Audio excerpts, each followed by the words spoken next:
Hello mga friends! Samahan niyo ako mag-shopping dito sa Unitap sa Bacolod. Kasi nga, kailangan ko pa rin ng mga gamit para sa recital nitong weekend at tsaka kailangan ko rin bumili ng mga kung ano-anong gusto ko dalhin sa Australia. Mga mas mura dito kaysa sa Australia, diba? So, first stop, kailangan ko ng gunting. Kasi kailangan ko to para sa mga paggawa ng mga decorations dun sa recital namin sa Sabado. So, itong gunting na to. Ay, mas cute to. Mas cute sa baba yung colors. Yung pastel colors. Ayan. Yan, mas pretty siya kesa dun sa isa. So, ito na lang yung kukunin ko. Tapos, kailangan ko rin ng glue, yung ganitong klaseng glue para din sa decorations namin. Kasi gusto kong gumawa ulit ng mga flowers, yung mga paper flowers na kagayang ginawa ko dun sa baby shower. So, ito, basket para kay assistant na ibit-bit niya. Tapos, kailangan ko rin ng sticky tapes. So, masking tape at saka kailangan ko rin ng yung scotch tape lang na malaki para naman ito sa pag-pack ng mga boxes or kung anong kailangan ko sa biyahe, ganyan. At itong masking tape naman ay para pandikit ng mga decorations sa dingding. Ito na lang yung mas maliit yung kunin ko para cute. So, 16 pesos lang siya. Uy, teka lang, ang cute ng mga ganito. Yung mga may lanyard. Yan para sa mga susi at tsaka teka. Uy, balik tayo dito. Balik tayo dun sa lanyard. Uy, may pink.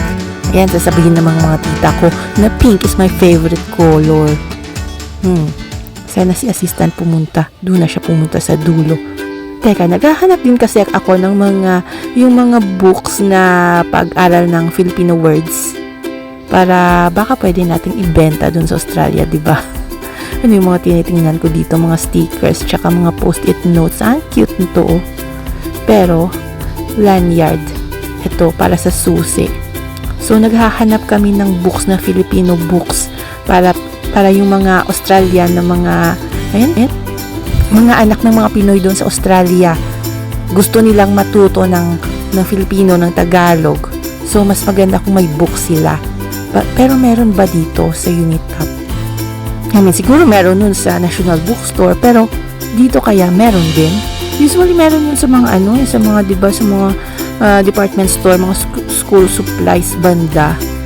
Bakit ang hirap hanapin ng mga ganun? Uy, eto kaya, flashcards, flashcards ng mga Filipino words. Meron ba dito? So, kuha kaya ako ng ilan. Ano naman to? Kabila dito, parang mga pocketbook. Hindi pocketbook yung kailangan ko. Mga to yung mga Filipino English dictionary yan. Ito, flashcards, nakakatulong din to. So, kuha ko ng flashcards. Ito, ang mga animals. Tapos, meron pa ba ng mga ibang words na hindi animals? Kagaya ng mais. Ano ang mais sa English? Corn. So, meron pa bang iba? Ano yung strawberry? Fruits. So, yung isa, veggies. Veggies ba yung mais? Strawberries naman. Tapos, ayoko nitong Filipino English na mga dictionary kasi mga words lang lahat ang nandyan, walang picture. So, medyo boring yan para sa mga bata, diba? Unless talagang gusto mo talagang matuto. Pero yung mga bata kasi, minsan, tamad pa yan matuto. So, mas maganda kung may mga pictures para mas interesting para sa kanila. Assistant, hanapan mo nga ako. I-assist mo ako sa paghanap. Anyway, itong mga lanyards na para sa ID, kanina ko pa nadadaanan to. Parang kumakaway sila sa akin na gusto nila, pansinin ko sila. Sige, pansinin ko kayo. Pwede to sa mga sa Mikey cards yata namin sa Australia. Diba, lagay natin yung Mikey card dyan. Tapos, pag nagbiyahe sa train at sa bus, andyan na yung Mikey card namin. So, siguro bili ako ng 4. Isa-isa kami. Isa para sa akin, isa para kay Boy, para kay G, para kay Pat, yan. So, iba't ibang kulay. para masaya, para kaming Teletubbies, o diba, iba't ng kulay. Ayan, para hindi ma-confuse yung bawat isa kung anong kulay yung sayo. Ayun yung sayo. Ito maganda yung yellow. Maganda to mga pastel. Kaya lang baka parang pang elementary school or something. Pero cute siya. Huwag kayong magreklamo, boy at Pat. Bahala kayo dyan. Ako yung bumibili dito. Ako yung umuwi dito at bumili. So, kung ano yung bibilhin ko para sa inyo na kulay. Pagtsagaan. Nahilo ako sa kakaikot. Saan yung assistant ko? Doon pala. So, eto rin green. Ayoko nung may sungay-sungay pa yung parang ears. Ayoko naman ng neon green. Gusto ko yung pastels lang. Ano kayang gusto ni boy? Huwag na yung mga love. Siguro maganda yung plain na lang na lanyard, yung walang print. Pero ayoko nang masyadong bright. Maganda sana to parang pang boys. Kasi yung mga boys hindi masyadong mahilig sa mga pastels, di ba? Pero ang daming pagpipilian tapos ang mura. So parang hindi ako makadecide. Guys, tulungan niyo ako mag-decide kung alin dito yung bibilihin ko. Bibili kaya ako ng isa bawat kulay. Sobrang dami namang lanyards. Tapos yung bag ko puno na ng lanyards na lang. Wala nang pasalubong na piyaya kasi at ganito na lang yung laman ng bag ko. Eto, yung ayaw ko ng pagka-pink nito. Parang masyadong bright. Magaling pastel. Diba? Bakit kinuha ko pa to? Ang hirap naman kasi itong mga lanyard na to kasi ang hirap kunin. Nagka-tangle-tangle na dyan yung mga ribbons nila, oh. Hi, ang hirap. Assistant, ano ba? I-assist mo naman ako dito. Anyway, moving on. Hanap tayo ng ibang pwedeng bilhin natin. Oh, cute ng Spider-Man. Ano to mga lunchbox. Anong gagawin ko sa mga lunchbox?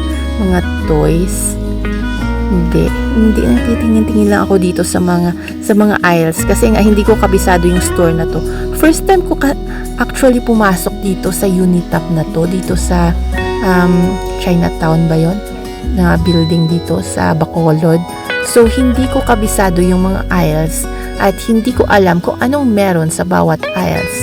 So aside from lanyards, kailangan ko rin ng mga kagamitan para sa recital, kagaya ng mga paper plates, mga additional decorations siguro. At tapos, itong mga Christmas decorations naman, sa field ng Christmas decorations, gusto kong bumili ng mga nativity scenes. Yung Belen ba na decoration. Kasi, ang hirap kayang makahanap ng mga ganun sa Australia kasi maraming hindi Kristiyano doon. So, konti lang yung mahanap na nativity scenes sa Australia. So, aside from paper plates, kailangan ko yung paper cups, tapos yung mga disposable na forks and spoons, ganyan, para sa recital. And then, may mura ba dito na sanitizer or ano to, alcohol. Bakit andito na ako sa mga alcohol at mga kung ano-ano dito? Naliligaw kasi first time nga dito, hindi alam.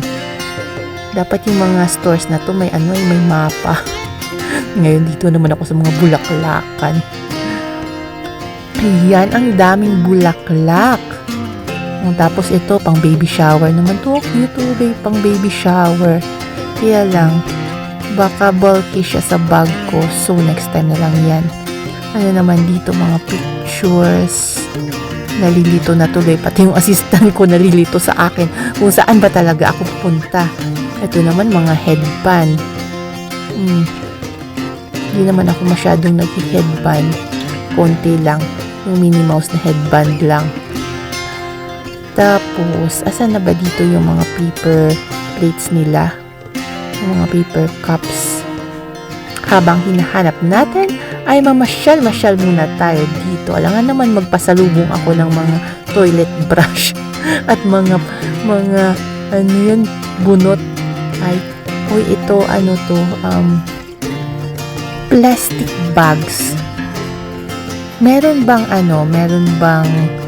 plastic bag para sa ice candy? Gusto ko kasing gumawas din sana ng ice candy sa Australia kasi malapit nang mag-summer doon. Ngayon, meron ditong mga videoke, karaoke machine. Pero hindi ito kailangan makita ni Boy. Alam nga naman dito pa ako bibili na si Coco. Si Coco Martin. Wala nga naman dito pa ako bumili nitong karaoke machine dalhin dun sa Australia. Tapos lalong iingay si Boy sa bahay. Doon na lang. Kung bibili kami, doon na lang.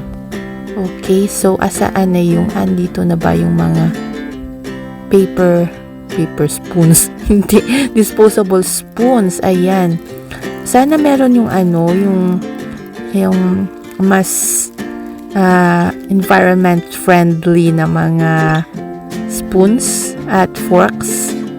Kung meron wooden, kasi meron doon sa Australia na nakahoy siya, wooden siya, imbis na plastic, di ba?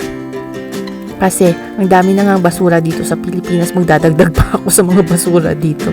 So, hanap tayo ng mga environment friendly ba? Tawag doon na mga options. So, ito, Eco Pro daw. Ito kaya. So, anong pack yung mas mura ba? Magkano to? Assistant, tulungan mo ako mag-math. Mahina na ako sa math ngayon. So anyway, sabi nga ng assistant ko na isa, mga 40 daw katao yung pinaplan niya na ini-expect niya na mag-attend, mga around 40. So good for 40 daw na mga pagkain at saka syempre dahil pagkain na good for 40 din yung mga cutlery at mga disposables, paper plates and cups. Ang hirap mag-decide ng tinidor pa lang, ang hirap na mag-decide ano ba talaga. Anyway, dito naman tayo sa mga paper plates. Ayan, ayoko yung may mga plastic na plates, yung paper na lang para mas environment friendly nga. Ito parang okay ba to? Parang masyadong malaki. Hindi masyadong malaki. Hindi, matatakaw naman yung mga bisita doon siguro. So okay na yan, malaki. Buti nga para marami silang malagay sa plates nila na pagkain. Pili ko maraming pagkain dun na inihanda yung assistant ko. Di nagpaluto lang siya sa mga kakilala niya para hindi na siya mahirapan. Tapos pinadalhan ko lang siya ng budget. So aside from that, pili rin tayo nitong para sa mga leftovers naman. Yung mga zip bag. Hindi. Actually, pwede rin to sa mga ibang dadalhin ko pa uwi. Kasi 'di ba minsan kailangan naka-zip yung ziplock bag, yung mga dadalhin mo sa hand carry mo na bag sa airport, ganun. So, para din sa iba kong bibilhin or dadalhin pa uwi, kailangan ko rin ng zip bags. Ayan. So, dalawang sizes yung kukunin ko. Isang medium at isang medyo mas malaki para kasya yung mga books ko galing sa lumang bahay namin na masyadong maalikabok para hindi mahaluan ng alikabok yung ibang mga gamit ko, yung ibang mga damit ko. Yan. Buti na lang mabait yung assistant ko. Kahit nalilito siya kanina sa kung ano ba talaga yung gusto kong gawin sa buhay ko. Ayan, may nakita na kaming mga paper cups. Ito, 50 pieces. So, in case mawala yung paper cup mo, meron ka pa rin ulit. Ayoko nung may print kasi gusto ko plain lang. So, okay na to. May natira pa na pwedeng, gawing tabo or mag-sideline ka sa tabi ng kalsada, maghingi ng piso. Ito, 10 ounces. Paper cups, 50 pieces din. So, yan na siya, Mr. Assistant. Lagay niya yan sa basket. Tapos, ano pa yung kailangan natin? Nakabili na tayo ng paper napkins doon sa Pure Gold. So, siguro okay na to, yung sa basket namin. Sige, bayaran na natin to bago ko bilhin yung buong unit top. Bye!